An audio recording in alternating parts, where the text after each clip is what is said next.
Welcome to Eclectic Mysteries. Today we're going to be discussing how to cultivate the inner sun and how the cycle of the sun and the path of the sun and the story of the sun has been told in all tells of all time, is distilled and reflected in our seasons and our daily cycle and yearly cycle, and how the birth, death, and resurrection of the sun is a intrinsic valuable symbol that reflects the nature of the soul and the cycle in which we have to go through, from more of a esoteric scientific perspective, and understanding how all of the ancient mystery school rites and all of the religious rites and all of our spiritual development from more primitive groups or so-called primitive groups, different cultures, different religions, have all had the similar practices of the recognition that the sun going through its phases, whether that be triumphing in the summer in the northern hemisphere in the months of July and August, for example, and the sun is blazing fire, can be seen as a positive or a negative. We have the sun descending into matter, or at 6 p.m., the scales of Libra, that's what rules that time, mimicking the death of the physical body. As the sun dies to the sunset, it shows the soul dies in a physical death. And when we're born, it's almost as if the sun is in Aries, springtime. That's why it celebrates eggs and bunnies from the esoteric fertility mysteries. Essentially, our lives mimic these cycles, and that's on a physiological level. But the ancient mysteries were looking at things from the perspective of the soul. So that sunset, the sun at Libra going down or fall, esoterically represented the death of the old self, because without death and without soil and without that recycling process to fertilize the ground to create new, then in the same way, without the death of the old self, the egoic self, or the selfish aspect of the being, that needs to be put to death in order to honor that which cannot be put to death, which is the eternal spirit within, which is the sun shining when the sun is rising, grand rising, in the morning around 6 a.m., 7 a.m. That's the sun representing spiritual resurrection. The sun is coming out from being in a latent dead state. And when the ancients saw this, they saw that the symbology behind how human beings wake up in the morning and we go to sleep, we begin to start. When we wake up, we reach our peak energy. Boom, 6 a.m. is when we get our rejuvenating springtime energy of Aries. And then as a couple hours go by, we fall into different modes of consciousness, different angles or angels of light, different aspects of our psyche reveal itself to us and give us inner promptings, these more automated promptings. But the alchemist or the seer or the master can orchestrate these promptings and yield results through it by understanding where your peak energy mode is, or where is it time for you to take a dip, nap, relax, enter deep meditation. As the Tao Te Ching says, there's a time for everything, and the Bible as well. All the wisdom books all relate to the same aspects, because it's all through the observation over millennia that we see what works. So As they say, there's a season and time for everything. There's a time for rest, there's a time for action. And the magician or the seer or the alchemist or the spiritual pioneer will be able to navigate this and understand the tides and flows of the season. For example, when life just is not going your way, when things are muddled and you just got into a storm, this represents your winter. As Jesus on the boat, Jesus and the disciples, when they were on the boat, that storm was coming, and Jesus was just sleeping on the pillow. He was not perturbed by any of the outer turmoil, and then he calmed and stilled the storm, meaning to not have fear, to be able to manage and handle and understand that when things get rough, that peaceful aspect of yourself, the Christ part of yourself, which is the part of yourself that's always at rest but eternally active. It's a conundrum, it's a paradox. The Christ within is at rest, but at the same time a modus of action, a verb of some sort, an agent within that changes outcomes for the better and is the affirmative to the negation, creating the holy reconciliation of neutrality, which allows consciousness to rise to the central column of life, which is to live in balance and to understand that to cultivate the inner sun means to utilize the solar forces that are given to us every day through the nervous system. In the Old Testament, it was referred to as the manna from heaven, because the sun is not only penetrating us with ultraviolet healing radionic waves, but also it is actually instilling within us the solar fire that we must cultivate. As the ancient Zoroastrians said, the eternal flame, the flame that must never go out, must be added to and kindled correctly.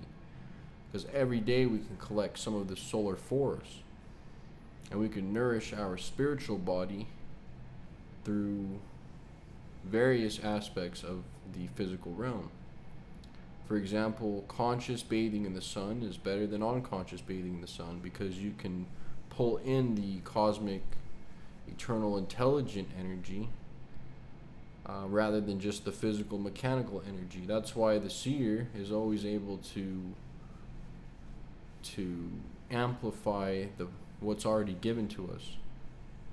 Now, of course, the sun is the shining spiritual force within all beings, but the one who's aware of it can cultivate on that energy and use it as a source. Same with breath, being conscious of the breath, that the breath is one of the most subtle elements created by the Creator, or the Eternal One, or the cause. And it's one of our main bridges and access points to reach that. Same with sound. To nourish your subtle body with music, to nourish your subtle body with the solar fire from the sun, to be able to ground and walk barefoot, to be able to eat electrical foods, to be able to breathe properly with intention, to know that whatever image that you have projected into your aura or atmosphere, you're breathing that image in and reaffirming it. So if you impregnate the air or room around you with the image or ideal that you're trying to reach, then when you breathe that in consciously, you also nourish your cells to perform that function in action and direction. When you look out for other beings, as Jesus said, looking out for me is looking out for the poorest of the poor, to give water to the prisoner, to give aid to the person that others overlook, to give the ability to be able to cure people from spiritual sickness, is acquired in the 12th gate, or the 12th alchemical operation of Pisces, which is the goal of the magician, to be able to project,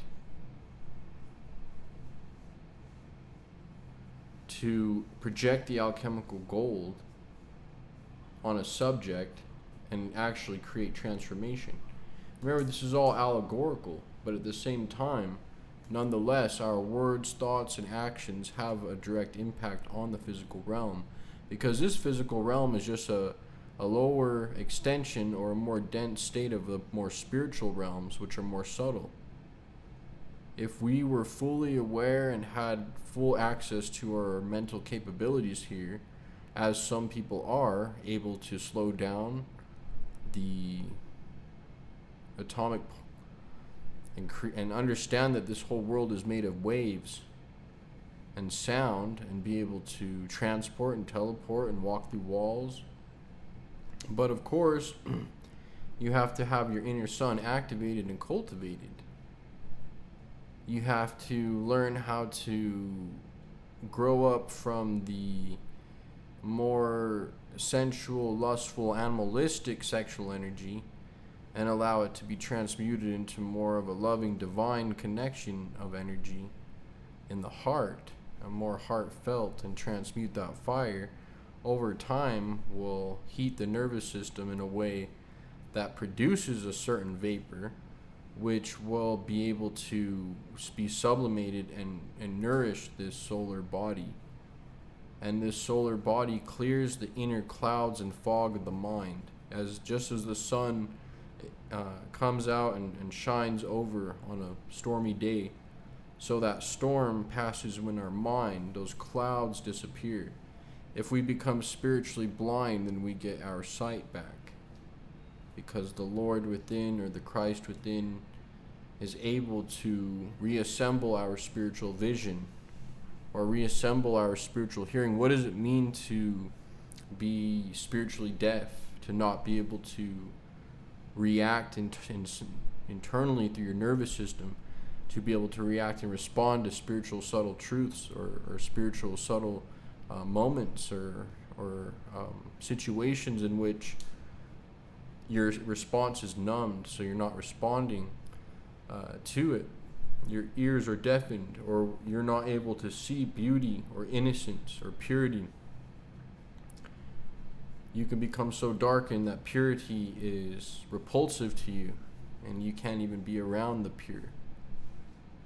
So to understand that your inner sun is the light that you can shine onto others who are living in darkness, and that as hermetic, magi, magician, seers, and alchemists, and high priest, and workmen and workers of God, the Father and the Mother, then we need to be able to live up to that heritage and cultivate the sun within, and burn away the dross and become heroes, and to be able to let the solar energy shine, and have the responsibility that the sun takes. The sun takes labors, the 12 labors of Hercules. Hercules is the sun, the 12 labors of the 12 zodiac. But those zodiac are also not just the seasons or the monthly cycle, but also a psychological change. Each one is a different challenge, a different test, a different mode, a different soundboard for the planets, for the tones. And as Hercules triumphs over the 12 labors, we have to also transmute the 12 zodiac, all of our negative zodiacal traits and behaviors, and transmute them into their higher form. And also transmute the planetary forces. The 7 forces are intelligence and personal forces of God within. And then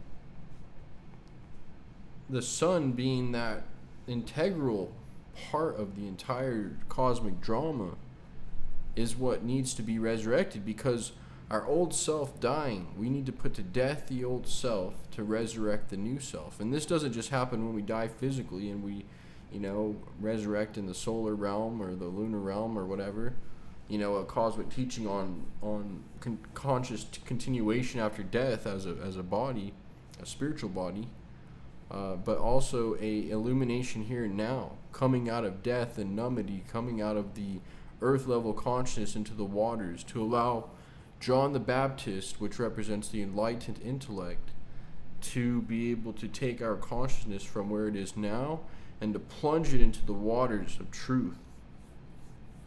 And then to come in and meet the spirit in the air as that vaporizes. And then once in the air, you meet that knowledge in the mind and understand you are not your thoughts, you are not your impressions.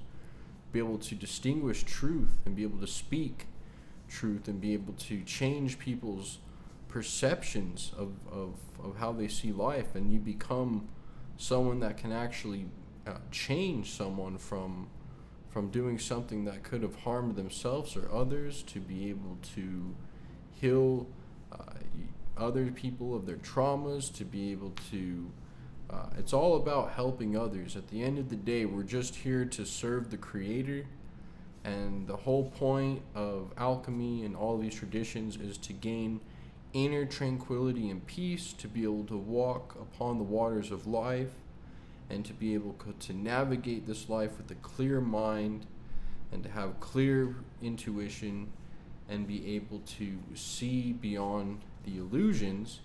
And then this realm that everyone refers to as an illusion, which is only a reflection of what we made it because of the disillusionment in our mind, will become a grand, beautiful reflection of what is within, and then no longer it will be an illusion. It'll be a fixed reality, as this realm is a fixed physical realm. So hope you guys enjoyed this video. Check out the new book, The 5 Baptisms. The link should be in the description on the link tree. Thanks for joining tonight. Thank you.